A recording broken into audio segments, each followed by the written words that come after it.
Meski semangatnya begitu tinggi, Kartini harus melawan berbagai tekanan, tidak hanya dari masyarakat, tetapi juga dari orang terdekat.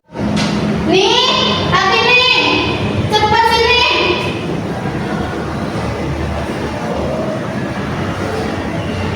Ada apa, Bu? Kamu harus mempersiapkan diri.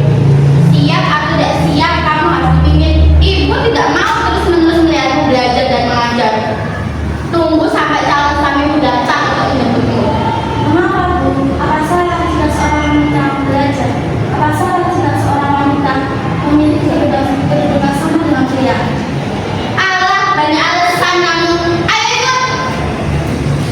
Meskipun tantangannya begitu besar, namun semangat Kartini untuk menggapai cita-cita tak pernah padam. Dalam perbincangannya dengan Romo dan Kartono, Kartini memohon izin melanjutkan pendidikan ke Belanda, sebuah langkah besar dalam perjuangannya.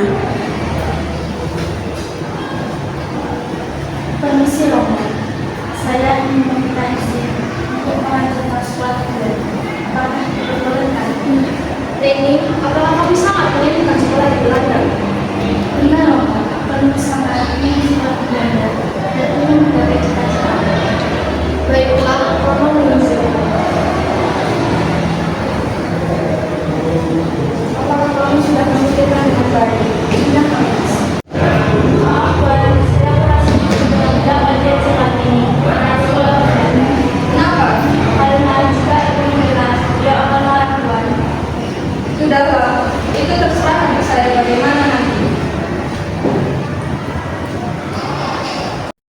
Namun impian tersebut harus terhimpit oleh tradisi dan harapan keluarga. Ibu tiri memaksanya menikah, membuat Kartini harus memilih antara cita-cita atau patuh pada adat.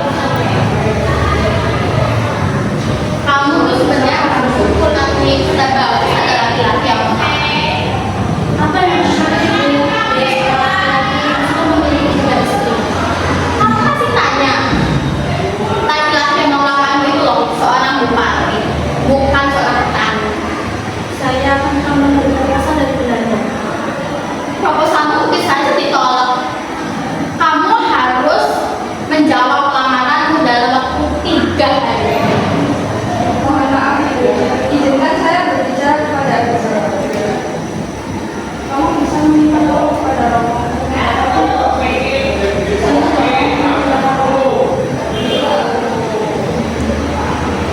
Sekarang ibu tahu, kamu hanya memikirkan dirimu sendiri, egois sangat. Saya tidak mau, Bu. Maafkan kami, Mas. Di tengah semua kebingungan dan pertentangan itu, ada sosok ibu yang tetap mendukung Kartini.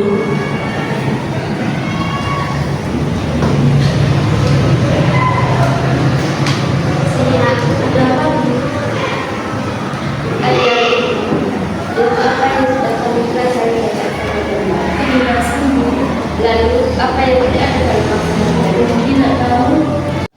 Kesetiaan manusia jika melukai hati kamu mengakibatnya.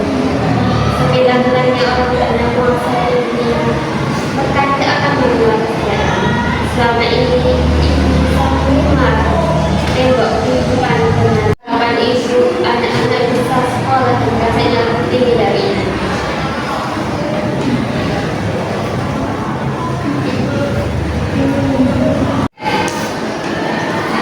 Seiring waktu, Kartini mengajukan syarat pernikahan. Ia ingin pendidikan perempuan dan martabat ibunya dihargai, namun tidak semua bisa menerima langkah beraninya.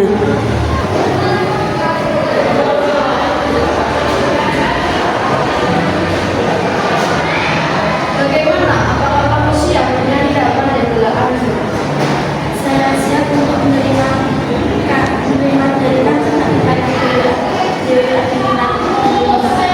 saya ingin meminta syarat. Apalagi sih kamu pakai syarat juga? Sudah sebutkan saja syaratnya. Syarat pertama, saya tidak mau